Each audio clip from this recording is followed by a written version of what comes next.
நிறைய ஆண்களுக்கெல்லாம் ஒய்ஃப்னா யார் தெரியுமா? சின்ன ஒரு டெஃபினிஷன் சொல்கிறேன். ஒய்ஃப்னா வீட்டை பார்த்துக்கிட்டு, சமைச்சு போட்டுக்கிட்டு, குழந்தைங்கள பார்த்துக்கிறது.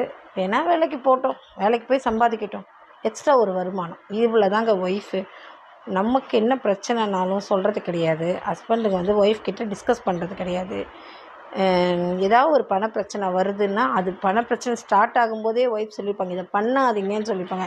உனக்கு என்ன தெரியும், நீ என்ன பெரிய எல்லாம் தெரிஞ்ச மாதிரி பேசாத, வாயை வச்சுட்டியா, நடந்த மாதிரி தான் சொல்லிட்டு எங்கேயாவது கொண்டு போய் பணத்தை கொட்டிட்டு அது வராத பணம் நஷ்டமாச்சுன்னு புலம்புறது.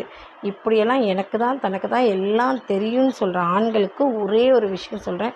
நீங்கள் என்ன எல்லாமே பண்ணாலும் கடைசி காலத்தில் ஒய்ஃப் இல்லைன்னா நீங்கள் அனாதைகள். எத்தனை குழந்தைங்க, எத்தனை அண்ணன் தம்பி, எத்தனை அக்கா தங்கச்சி யார் இருந்தாலும் ஒய்ஃப் இல்லாத கணவர்கள் அனாதைகள்.